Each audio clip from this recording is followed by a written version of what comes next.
सभी को राम राम नमस्कार। मैं हूं पीके अग्रवाल। आप देख रहे हैं ट्रुथ प्लस। साथियों, आज का विषय है धर्म परिवर्तन या राजनीतिक निष्ठा परिवर्तन।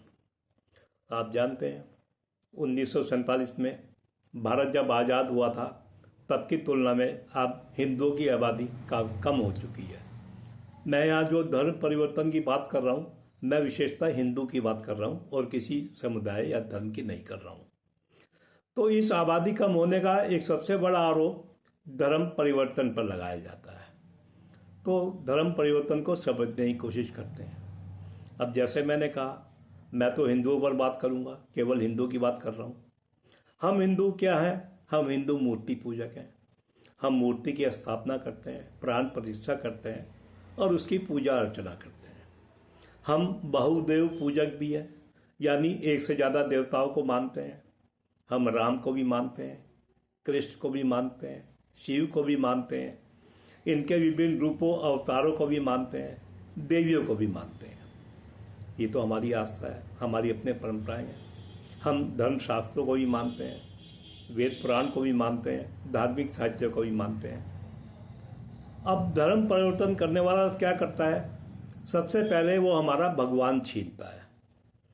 वो हमारे सारे भगवान छीन कर वो हमें अपना एक भगवान सौंप देता है। अब जब हम उसके भगवान को ग्रहण कर लेते हैं, स्वाभाविक है हमारी रुचि अपने धर्मशास्त्रों, वेद पुराण, उपनिषद या धार्मिक साहित्यों से स्वाभाविक रूप से खत्म हो जाएगी। हम अपने पूजा अर्चना प्रणाली भी छोड़ देते हैं, उसके अनुसार काम करते हैं। जब हम ये सब छोड़ते हैं, फिर हम धीरे धीरे अपनी संस्कृति को भी छोड़ने लगते हैं, जो हमारी भी परंपराएं है, संस्कृति जो भी है। हम अपने पूर्वजों को भी भूलना शुरू कर देते हैं। हम अपनी सभ्यता को भी भूल जाते हैं। उदाहरण, हम धरती माता मानते हैं, भारत माता मानते हैं, हम ये भी मानना बंद कर देते हैं आमतौर से।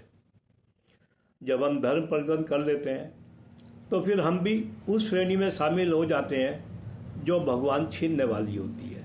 यानी हम भी भगवान छीनना शुरू कर देते हैं हिंदुओं के, मूर्ति पूजकों के। हम कहाँ से शुरुआत करते हैं? अपने परिवार से शुरुआत करते हैं, अपने संबंधियों से शुरुआत करते हैं, अपने अड़ोस पड़ोस से शुरुआत करते हैं। लेकिन यह संभव किसके लिए करते हैं? हमने दूसरे का भगवान तो ग्रहण कर लिया, लेकिन हमारे कुछ अधिकार भी खत्म हो जाते हैं। हमारे अधिकार क्या खत्म हो जाते हैं? जब तक हम हिंदू धर्म में शामिल हैं, हमें आलोचना का, विरोध का, संवाद करने का, सवाल पूछने का अधिकार है। लेकिन जैसे ही हम हिंदू धर्म से बाहर जाते हैं, हमारे इन सभी सवालों पर प्रतिबंध लग जाते हैं। अब हम संवाद नहीं कर सकते, प्रश्न नहीं पूछ सकते, विरोध की तो बात ही अलग है, आलोचना भी नहीं कर सकते। ये सब हम किस लिए करते हैं? ये सब करते हैं हम कुछ पश्चिमी विचारधाराओं के लिए, जैसे जिसे आज की तारीख में डीप स्टेट कहा जाता है, सोरोस इकोसिस्टम कहा जाता है। इनका उद्देश्य क्या है? आपकी आस्था में परिवर्तन कर अपने पसंद के व्यक्ति को या अपने एजेंट को भारत की सत्ता में बैठाना।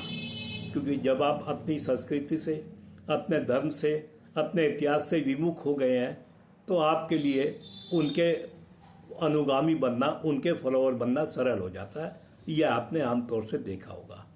अब प्रश्न है, आपको फ़ायदा क्या है? क्या आप सत्ता के शीर्ष पर जाएंगे?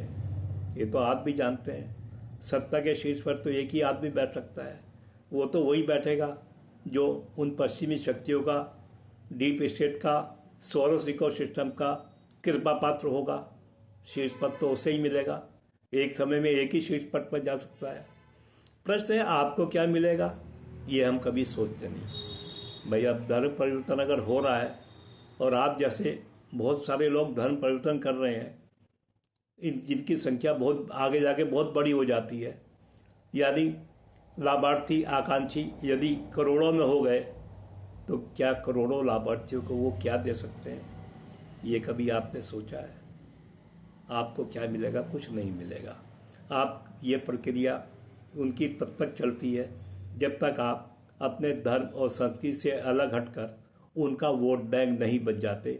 उनका वोट बैंक बनते ही आपकी उपयोगिता, उन्हें सत्ता में लाने वाला एकमात्र वोट रह जाती है। अब ये आपके ऊपर है कि आप अपनी धर्म, संस्कृति, सभ्यता, संस्कृति, परंपरा, ज्ञान परंपरा से जुड़े रहें या उसे छोड़कर उनका एकमात्र वोट बैंक बन जाए, क्योंकि आपको मिलेगा क्या यह आपको मैंने सब बता दिया है। तो आप मेरी बात का विचार करें, समझें धर्म परिवर्तन का उद्देश्य क्या है। केवल पश्चिमी विचारधारा, पश्चिमी षड्यंत्र के माध्यम से सत्ता प्राप्त करना, किसी खास व्यक्ति को सत्ता में लाना जिसका आपकी रुचियों से कोई मेल नहीं है, ये मेरा अपना विचार है। आप इस बारे में क्या सोचते हैं ज़रूर विचार करिए, अपनी टिप्पणी भी लिखें। अगर कोई ख़ास टिप्पणी होगी मैं उस पर भी चर्चा करूँगा। तो अगर वीडियो पसंद आए तो वीडियो को लाइक करें, शेयर करें, चैनल को सब्सक्राइब करें। फिर मिलते हैं अगले वीडियो में। धन्यवाद।